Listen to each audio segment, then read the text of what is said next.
Here we are, Tuesday night of NFL Draft Week, perhaps the most exciting week for every NFL fan out there.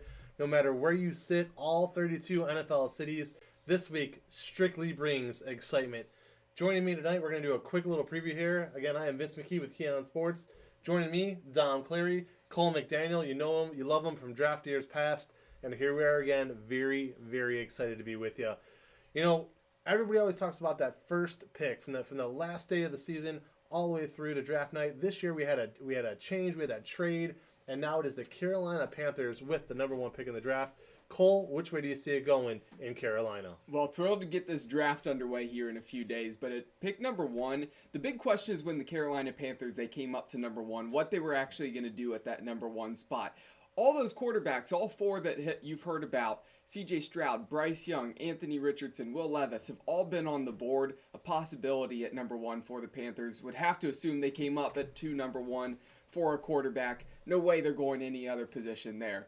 Now, there was a lot of movement. C.J. Stroud started off as the betting favorite for a while. Anthony Richardson got a lot of buzz at the combine with the athleticism he had and almost looked like the Panthers were trading up right after he put on that performance at the combine. Thought Richardson might be the guy. As of late, Bryce Young has taken over as that top number one guy and the betting odds to be the number one selection. And surprising because it's not the normal type of quarterback in Bryce Young that what you see for Frank Reich and his teams. He usually likes bigger quarterbacks. But there's something about that front office in Carolina. They love the athleticism of Bryce Young. They like the way that he plays. And the size doesn't seem to matter too much for them. And that's why I'm saying that Bryce Young is the number one pick for the Carolina Panthers. Well, with that being the case, let's go ahead and take a look here in a brief moment at some amazing highlights of Bryce Young to see what he's going to bring. Now, will he start right out of camp? Well, I would think he'd have to start right out of camp. Matt Corral, obviously, they drafted last season, but I don't think, even after that injury, I don't think they're planning to go with him. That's the whole reason why Carolina, they trade up to number one. Bryce Young, he's going to be on the field right away. He's going to be playing. I think their offensive line is okay. It's definitely probably in the bottom half of the NFL. So I would say that they need that mobile quarterback with the escapability of Bryce Young. His escapability is unreal, unlike any other prospect. So I think it's going to help out. Miles Sanders has been added to that backfield. I think that will help him. He's not a great running back, but he's a good running back. Question for me is then that wide receiver core that he has around him. If Adam Thielen's one of your leading guys, and Thielen's definitely wearing down, I question what they have there at that position. They need to address that. They're going to need to get him help. But Bryce Young, he's a guy that they're keeping their fingers crossed. He can do what Jalen Hurts, Kyler Murray, other guys who are maybe a little bit on the smaller side of quarterbacks, but they have that mobility. They have the ability to also stand in the pocket and throw the ball, and time will tell. One last question for you, Cole, before we move on to pick number two. Last year, that division with the Panthers, the Buccaneers, the Saints, and the Falcons, one of the worst in football, if not the worst. Right. How far away are those Panthers from possibly another run at the playoffs? Well, I think the Panthers are extremely far away. I think Tampa at the moment, they're starting to go on a downhill slide. Maybe even a fire sale happening here before too long. Devin White, of course, wants out of Tampa Bay. He's their best linebacker. Wouldn't be surprised if they make some changes. The defense might be decent in general. But I do question what they're doing on offense. I wouldn't be surprised if Tampa Bay tries to tank for Caleb Williams in the offseason. It depends upon what they do here during this draft. We'll wait and see there. Obviously, the Saints, they've probably risen to the top with Derek Carr. I, of course, like what Atlanta has with Desmond Ridder, but there's a lot to be told there. So I think the Panthers still a ways away, probably down there hovering around with Tampa Bay. So Bryce Young, the official prediction out of our draft guru, Cole McDaniel. Before we move on to Dom Cleary here to break down the Houston Texans at number two, we want to remind everybody watching there are still some bids available to sponsor our draft coverage, both Thursday and Friday night. Prices available. We will package you, give you possibly a high school football package as well. A lot of good things happening here in the studios of Keon Sports. A lot of good things didn't happen for this next team. The Houston Texans struggled through the season, fired head coach Lovie Smith, and here we are with yet another rebuild with the Houston Texans. Dom Cleary, who do you feel the Texans will select at number two to help with that rebuild. Many people think that they're going to go defense here. They have a lot of options. I know Cole in his mock draft had a lot of good decisions. It'd be one of the best drafts they do if they follow what Cole did to a T.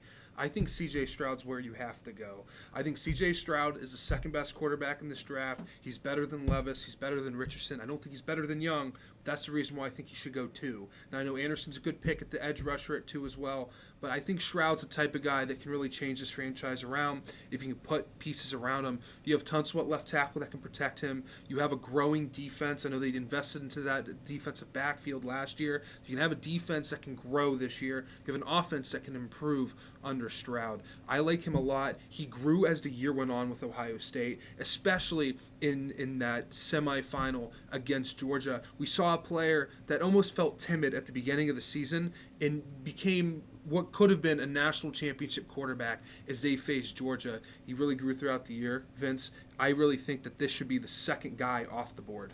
Well, speaking of growing, if you want your business to grow, take a look at the screen right now. You'll see TNT, you'll see the Pulp, you'll see numerous sponsors in that bottom right corner. Guys, nobody else does what Keon Sports does. The proof, you're staring at it right now.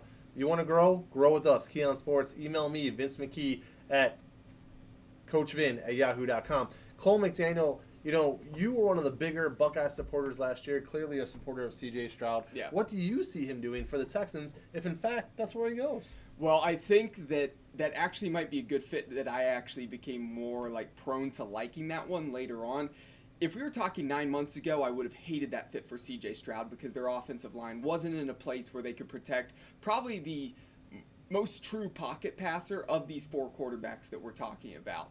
Now that they obviously brought in Kenyon Green last year in the draft, they also brought in Shaq Mason now at right guard. They upped the contract for Laramie Tunsil at left tackle. I feel good about that offensive line aside from center. They're still going to have to touch on center in this draft. But if they do go with C.J. Stroud at pick 2, which I agree with Dom, it should be a no-brainer pick for them to make that selection.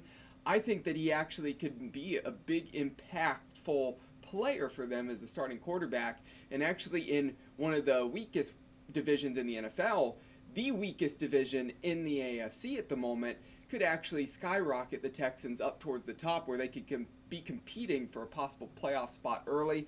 The only thing is there, again, I just have my questions on whether they actually pull the trigger on that. There's too many rumors going on about the defense, possibly them not holding out and not taking a quarterback. We'll see what happens there on that, but I think Stroud should be the no-brainer selection. Don't know if they're going to do it, though. Certainly so. Time will tell. We have about 48 hours away before we go ahead and start really night 1 Thursday night. Before we bring home this little example, this little, as we say, the old Heinen's taste test tonight, I want to throw it back to you guys one more time. We have 5 helmets on the table there. The Miami Dolphins, the San Francisco 49ers, the Rams, the Denver Broncos, and the Cleveland Browns. Dahmer, out of those 5 teams, which one can you see possibly jumping back into the first round with the trade, as those are the only 5 teams as we speak without a first round pick? No, the Browns are definitely a team of interest, considering we are in Cleveland, Ohio. We've heard Andrew Berry going into this week talking about how those later picks aren't as valuable, how those are guys you usually don't see progressing on your roster. So with those comments being said, it makes you think maybe the Browns might trade a little bit more than they have, considering they don't have a first or second round pick. Maybe they give up something so they move into those first 2 rounds. I can see the Browns doing that just because of those comments by Andrew Berry. A team that I wouldn't be shocked seeing move up is the Broncos. Had a disappointing year. Your Denver Broncos. Yeah, this is a team that needs a little extra. They could do it. I don't see the Rams doing it. I feel like they're satisfied with their roster, but they shouldn't be. The Dolphins, obviously got their pick removed. And then San Francisco always seems to find people late in the draft. There's one of those teams that always finds a way to get a player late. Well, Dom, time will tell. I couldn't disagree with you more, actually, on the Browns and the Broncos. I feel they are light years away from trading in the first round. I don't even know where they would find the players or the stock capital to do it. But I could see a team like the 49ers, who are really a heartbeat away. Even the Dolphins, who showed mass improvement last year. I could see them pulling something off. Only time will tell. Obviously, the Rams, we don't know what they're going to do at quarterback. So many questions out there. Finally, Cole, which one of those 5 do you see trading into the first round? Well, you said it. The Cleveland Browns, they're too far back to, I think, actually get up to the first round. The Broncos, I don't see them making that move far enough. The Dolphins, they only have 2 picks in really the first 5 rounds. I don't expect them to actually have the capital or anything they can do to trade up to get to the first round. Of course, after that forfeited first round pick. I don't think any of these teams actually trade up into the first round, but I'm going to say the team that has the best chance is the San Francisco 49ers, just because Trey Lance probably is a little bit on the chopping block. They're fielding calls there. Would Trey Lance get you a first rounder? I don't know, but he could probably get you close, maybe beginning of the second round, possibly. The 49ers, they need to pick up draft picks again after they lost so many to the Carolina Panthers when they brought in Christian McCaffrey.